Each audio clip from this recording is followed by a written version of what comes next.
नमस्कार दोस्तों, आपका स्वागत है संस्थानम बाय गौरव सर यूट्यूब चैनल पर। दोस्तों, जैसा कि आपको पता ही है कि यूपी पीसीएस का एग्ज़ाम आयोग ने अब 22 दिसंबर को कर दिया है। जैसा कि मैंने अपनी लास्ट वीडियो में आपसे प्रॉमिस किया था कि मैं यूपी पीसीएस प्री के लिए पूरा का पूरा यूपी स्पेशल कवर कराऊंगा, तो आज से हमारे पास कुल 30 दिन बचते हैं और आज से हम कोशिश करेंगे कि 15 दिसंबर तक, कोशिश नहीं करेंगे 100%, 15 दिसंबर तक हम पूरा का पूरा यूपी स्पेशल और UP special current affairs complete कर लेंगे। और मैं अपनी ये सारी वीडियोस यूट्यूब पर अपने चैनल पर बिल्कुल फ्री डालूंगा और इनका पीडीएफ भी डालूंगा और इनकी आंसर की भी डालूंगा। जो भी यूपी स्पेशल के बारे में होगा मैं सब कुछ अपने वीडियो के डिस्क्रिप्शन में डाल दूंगा। और मैं अपने टेलीग्राम चैनल पर भी, जो मेरी वीडियो के डिस्क्रिप्शन पे होगा, उस पर सभी की सभी अपडेट्स, सारी की सारी पीडीएफ, क्योंकि टेलीग्राम चैनल पर मैं आपको एक इंफॉर्मेशन देना चाहता हूं। मैंने अपने टेलीग्राम चैनल पर ज्योग्राफी ऑफ इंडिया, भारत का भूगोल कंप्लीट करा रहा हूं। वहां पर मैं डेली पीडीएफ डाल रहा हूं, एक दो डेली पीडीएफ डाल रहा हूं और वहां पर इंडियन ज्योग्राफी कंप्लीट करा दूंगा मैं। ठीक है, तो आइए जानते हैं वे सबसे इंपॉर्टेंट क्वेश्चंस जो एग्जाम में आने के लिए सबसे ज्यादा महत्वपूर्ण है। देखिए कौन से है वे। इन क्वेश्चंस के साथ साथ मैं पूरा का पूरा चैप्टर कंप्लीट करा देता हूं। क्वेश्चंस ही नहीं, उन क्वेश्चंस को मैं बहुत डिटेल में पढ़ाऊंगा। देखिए आपको बहुत मजा आएगा। देखिए पहला क्वेश्चन देखते हैं, जैसे कि उत्तर प्रदेश के भाबर क्षेत्र में किस प्रकार की मृदा पाई जाती है। देखिए उत्तर प्रदेश के भाबर क्षेत्र में सबसे पहले तो हमें जानना होगा कि भाबर क्षेत्र कौन सा होता है और वहां पर किस प्रकार की मृदा पाई जाती है। वहां पर पाई जाती है कंकरीली और पथरीली। वहीं पर दलदली कहां पाई जाती है? दलदली पाई जाती है तराई क्षेत्र में। याद रखना, तराई क्षेत्र में दलदली पाई जाती है। अब हम जानेंगे कि क्षेत्र, भाबर क्षेत्र कौन सा होता है। देखिए भाबर क्षेत्र ये है, सहारनपुर से लेते हैं और बिजनौर, मुरादाबाद, रामपुर, ये सारा का सारा जो यहां तक कुशीनगर तक पूरा एरिया है, ये भाबर क्षेत्र होता है। ये पूरा का पूरा भाबर क्षेत्र है। इसकी जो चौड़ाई है, इसकी जो विड्थ है, वो 30 से 40 किलोमीटर। क्वेश्चन आ जाता है, पूछा जाता है ये क्वेश्चंस, और ये बार बार यूपी पीसीएस ने और आरओ में बार बार पूछा गया है क्वेश्चन ये। ठीक है ना। और सहारनपुर की तरफ इसकी चौड़ाई अधिक होती है, सहारनपुर की तरफ अधिक चौड़ाई होती है, यानी कि पश्चिम की साइड अधिक चौड़ाई होती है और पूर्व की साइड यानी महाराजगंज और कुशीनगर की साइड इसकी चौड़ाई कम होती है। याद रखना, ठीक है ना। यह है भाबर क्षेत्र, भाबर क्षेत्र। अब इसी के नीचे जस्ट नीचे इसी की एक पट्टी है, इससे दोगुनी चौड़ी पट्टी है, इससे दोगुनी, ये वाली, ये है तराई, ये है तराई क्षेत्र। तराई क्षेत्र की एक खास बात है, ये 80 से 90 किलोमीटर चौड़ा होता है। 80 से 90, ध्यान रखना, ये 80 से 90 किलोमीटर चौड़ा होता है और इसकी चौड़ाई सहारनपुर की तरफ कम होती है और वहीं पर कुशीनगर की साइड इसकी चौड़ाई अधिक होती है।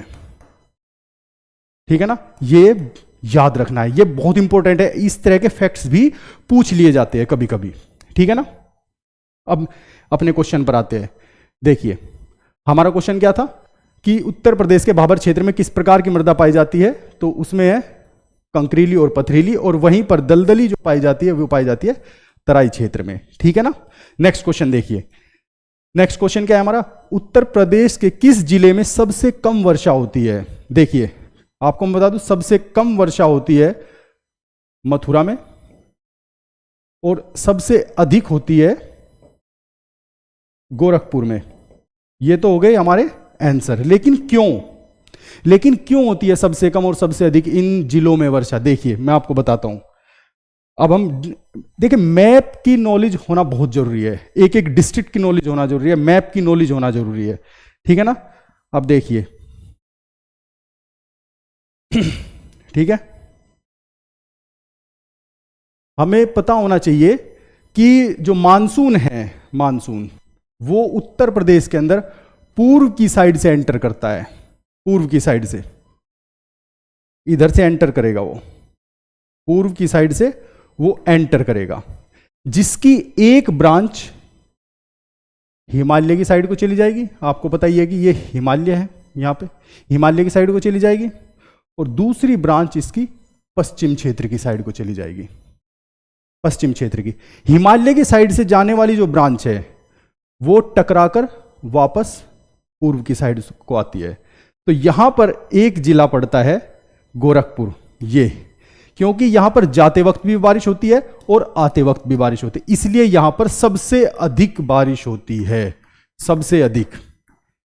और कितने सेंटीमीटर पता है आपको? 185 सेंटीमीटर बारिश होती है, सबसे अधिक बारिश होती है इस क्षेत्र में, इस जिले में। अब दूसरा, अब ये जो पश्चिम की तरफ को ब्रांच जा रही है मानसून की, ये इस क्षेत्र को छोड़ते हुए आगे गाजियाबाद, बागपत, शामली, सहारनपुर की ओर निकल जाती है, लेकिन आगरा और मथुरा को छोड़ देती है। इसलिए सबसे कम बारिश मथुरा में होती है। कितनी होती है सबसे कम? 54 सेंटीमीटर। दोस्तों ये फैक्ट भी याद करने हैं, क्योंकि आजकल स्टेटमेंट के क्वेश्चन ज्यादा आ गए। स्टेटमेंट में क्वेश्चन एक मानसून से पूछ लेगा, दूसरी तरफ वर्षा की सेंटीमीटर में पूछ लेगा, तो इस तरह स्टेटमेंट में क्वेश्चन आने लगे आजकल, ठीक है ना। अब देखिए अपने क्वेश्चन पर आते हैं। तो उत्तर प्रदेश के किस जिले में सबसे कम वर्षा होती है? तो ये कौन सा है? मथुरा, मथुरा, ठीक है ना। नेक्स्ट क्वेश्चन देखते हैं। उत्तर प्रदेश के किस जिले में सबसे अधिक वर्षा होती है? अभी मैंने बताया था गोरखपुर में सबसे अधिक वर्षा होती है, बताया था मैंने अभी। देखिए गोरखपुर में सबसे अधिक वर्षा होती है। कितनी बताई थी अभी मैंने, याद हो आपके? 185 सेंटीमीटर। अब मैं आपको बहुत अच्छी बात बताऊंगा, बहुत इंपॉर्टेंट। उत्तर प्रदेश को 5 वर्षा क्षेत्रों में बांटा गया है, 5 वर्षा क्षेत्रों में। देखिए कौन कौन से 5 वर्षा क्षेत्र है। एक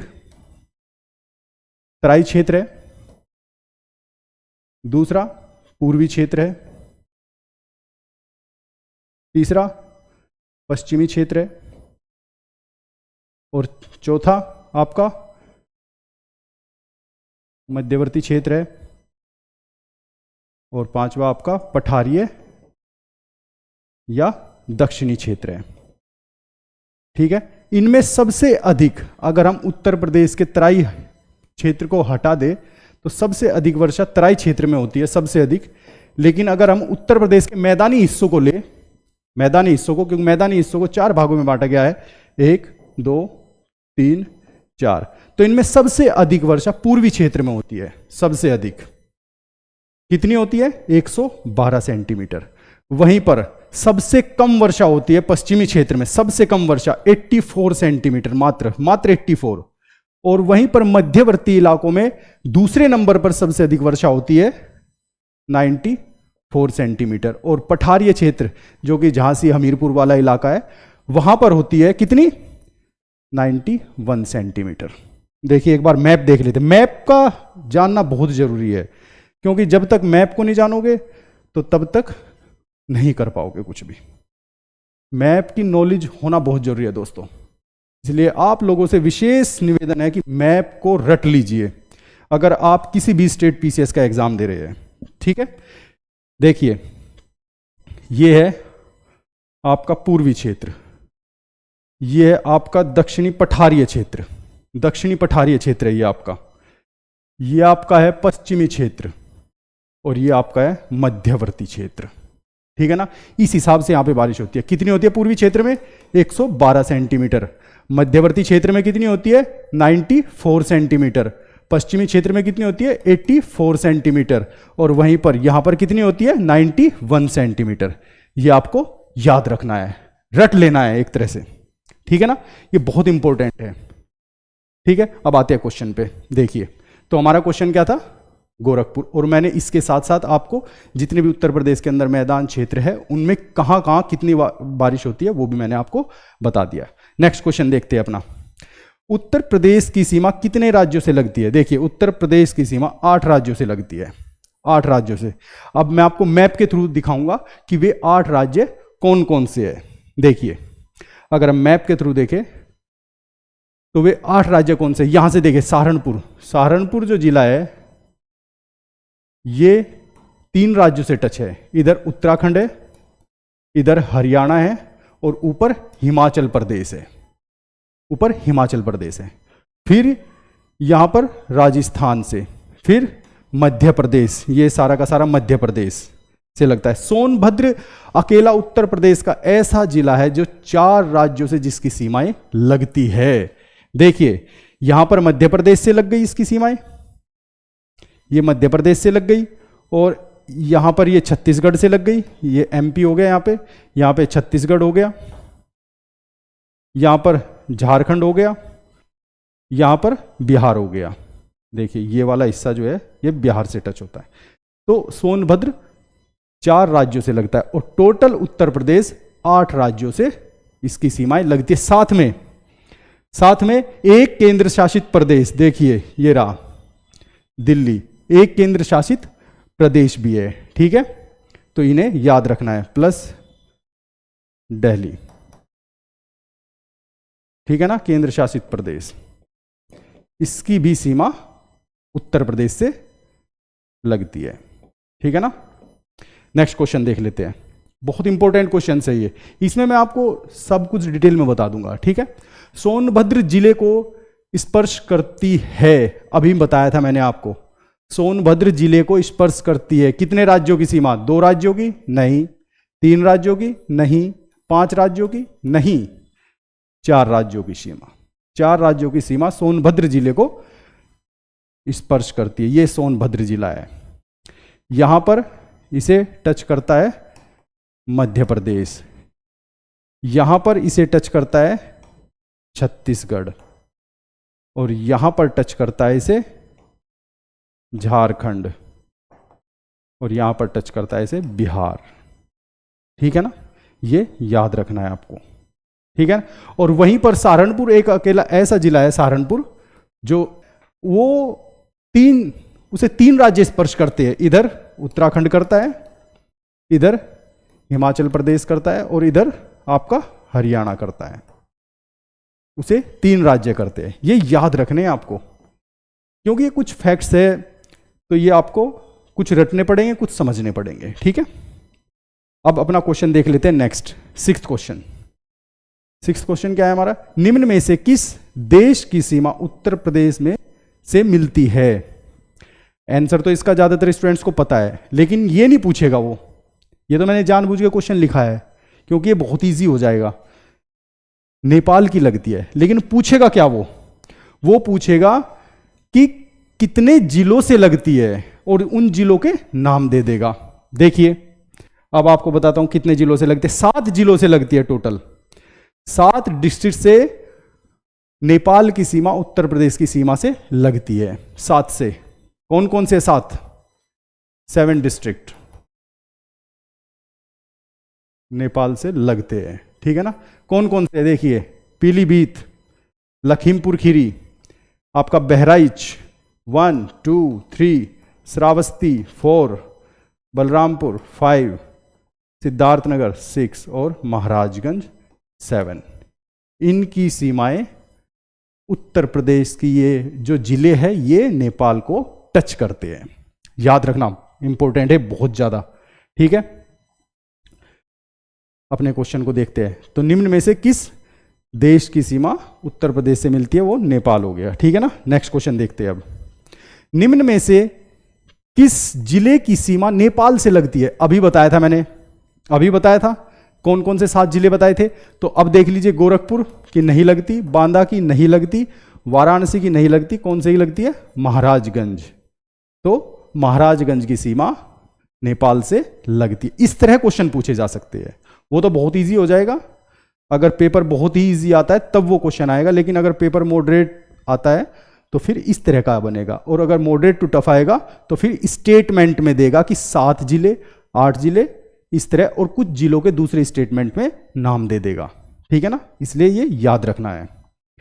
निम्न में से प्रदेश का कौन सा जिला उत्तराखंड, हरियाणा तथा हिमाचल प्रदेश के साथ सीमा बनाता है? मेरठ तो बिल्कुल नहीं बनाता। सोनभद्र का मैंने आपको बताया था, सोनभद्र किसके साथ बनाता है? मध्य प्रदेश, छत्तीसगढ़, झारखंड, बिहार, ये बनाता है इनके साथ सीमा, ठीक है ना। तो सोनभद्र भी नहीं हुआ, मुजफ्फरनगर अंदर पड़ता है, ये भी नहीं हुआ। अब बचा सहारनपुर, ये बनाता है। और मैंने अभी बताया था या देखिए फिर से मैप दिखाता हूँ मैं आपको। देखिए मैंने अभी बताया था, इधर हिमाचल प्रदेश से बनाता है, इधर उत्तराखंड से बनाता है और इधर हरियाणा से। ये आपका सहारनपुर जिला है। जिलों की लोकेशन भी याद होनी चाहिए आपको, जैसे सहारनपुर की ये है और सोनभद्र की ये है, तो इस तरह लोकेशन भी याद होनी चाहिए, ठीक है ना, याद रखना। तो हमारा आंसर क्या हो गया, सहारनपुर, ठीक है ना। नेक्स्ट क्वेश्चन देख लेते हैं। निम्न में से उत्तर प्रदेश के किस जिले का क्षेत्रफल सबसे अधिक है। देखिए यहां पर क्षेत्रफल के बारे में आ गया। मैं आपको टॉप 4 डिस्ट्रिक्ट बताऊंगा जिनका सबसे ज्यादा क्षेत्रफल है। देखिए इसमें सीतापुर नहीं, सोनभद्र नहीं, लखीमपुर खीरी, मेरठ नहीं, तो इसका आंसर क्या है, लखीमपुर खीरी। अब टॉप 4 देख लीजिए कौन से है। टॉप 4 में लखीमपुर खीरी पहले पे, दूसरे पे सोनभद्र, तीसरे पे हरदोई और चौथे पे आपका सीतापुर। याद कर लेना, आपको पता है ये इस तरह सबसे ज्यादा क्वेश्चन पूछे जाते हैं, इस तरह पूछे जाते हैं सबसे ज्यादा क्वेश्चन, तो इसलिए इन्हें याद कर लेना, ठीक है ना। तो इन्हें इनकी लोकेशन भी पता होनी चाहिए आपको, इनकी लोकेशन का भी पता होना चाहिए। देखिए अगर हम लोकेशन की बात करें, कहां पे है हमारा, लखीमपुर खीरी, ये लखीमपुर खीरी है, ये लखीमपुर खीरी जो कि पहले नंबर पे है, ठीक है। अब दूसरे नंबर पे हमारा है सोनभद्र, ये यहां पे है, ठीक है। चौथे नंबर पे हमारा है हरदोई, ये यहां पे है, याद रखना। तीसरे नंबर पे सॉरी, चौथे पे है सीतापुर। तो इस तरह की लोकेशन भी याद करना बहुत जरूरी है, क्योंकि एक बार क्वेश्चन आया था लखनऊ से कौन सा जिला स्पर्श करता है, तो इस तरह के क्वेश्चन पूछ लिए थे, तो इसने याद भी करना है, ठीक है ना। अपने क्वेश्चन पर आते हैं अब। तो यहां पर मैंने आपको बता दिया कि लखीमपुर खीरी, सोनभद्र, हरदोई, सीतापुर, ठीक है ना। नेक्स्ट क्वेश्चन बहुत इंपॉर्टेंट क्वेश्चन है, बहुत इंपॉर्टेंट क्वेश्चन है। उत्तर प्रदेश के किस जिले का क्षेत्रफल सबसे कम है, क्योंकि ये 2022 में पूछा गया था, ये 2022 में पूछा गया था। हापुड़, भदोई, शामली, वाराणसी, तो इसका आंसर है हापुड़। सबसे कम क्षेत्रफल हापुड़ का है। अब मैं आपको सबसे कम क्षेत्रफल वाले, लोएस्ट एरिया वाले, सबसे कम क्षेत्रफल वाले 4 डिस्ट्रिक्ट बताऊंगा। देखिए पहले नंबर पे आपका आता है हापुड़, दूसरे नंबर पे आपका गाजियाबाद, तीसरे पे भदोई और चौथे पे शामली। हापुड़, गाजियाबाद, ठीक है, पहले पे, दूसरे पे, और थर्ड प्लेस पे आता है आपका भदोई, और 4th प्लेस पे आपका आता है शामली। ये आपको याद करना है। अब इनकी लोकेशन भी देखिए, इनकी लोकेशन का पता होना बहुत जरूरी है। देखिए हापुड़ कहाँ पे है, बहुत छोटा सा है, यहाँ पे दिखा गाजियाबाद के बगल में, ये है हापुड़, बहुत ही छोटा जिला है, ठीक है, ये हापुड़ है। दूसरे पे फिर गाजियाबाद भी बगल में ही है, ये रहा गाजियाबाद। फिर आपका है भदोई, वाराणसी से लगा हुआ, देखिए भदोई, ये रहा वाराणसी, और ये रहा भदोई, बहुत ही छोटा जिला है, ये रहा भदोई, ये भदोई है, ठीक है। और फिर आपका है शामली, जो कि पश्चिम उत्तर प्रदेश का नया जिला बना था, ये भी, ठीक है ना, ये आपका शामली हो गया। तो इस तरह जिलों के बारे में, उनकी लोकेशन के बारे में भी पता होना चाहिए, ठीक है दोस्तों। अब आते हैं हम अपने क्वेश्चन पर। तो इसका आंसर क्या हो गया हमारा, हापुड़, ठीक है दोस्तों। ये भौतिक संरचना जो चैप्टर है आज का जो हमारा चैप्टर था, फिजिकल ज्योग्राफी ऑफ, एक तरह से physical geography of Uttar Pradesh है। ये उत्तर प्रदेश की भौतिक संरचना के बारे में बता रहा है, ठीक है ना। ये आज का चैप्टर, जिसको मैंने बहुत ही डिटेल में क्वेश्चंस के साथ आपको समझाया है। इसकी पीडीएफ मैं अपने टेलीग्राम चैनल पर डाल दूंगा। मेरा टेलीग्राम चैनल है, आप लोगों को मैंने बताया भी था, जीएस विद गौरव सर 1, ये मेरा टेलीग्राम चैनल है। और इस पूरी की पूरी रिकॉर्डिंग की वीडियो भी डाल दूंगा मैं, और इसकी पूरी की पूरी पीडीएफ जो भी मैंने आंसर्स के साथ जो भी समझाया पूरा का पूरा डिटेल में, वो सब भी मैं अपने टेलीग्राम चैनल पर इसकी पूरी PDF डाल दूंगा। वहां पर आप मुझे ज्वाइन कर सकते हैं, वहां पर आपको सब कुछ मिलेगा, बहुत कुछ मिलेगा। ठीक है, तो दोस्तों अगर आपको मेरी ये वीडियो अच्छी लगी तो प्लीज़ ज़्यादा से ज़्यादा शेयर कीजिए और लाइक कीजिए। और हाँ, आप लोगों से एक अनुरोध है कि मेरे चैनल को ज़्यादा से ज़्यादा सब्सक्राइब कीजिए। आज के लिए इतना ही, धन्यवाद।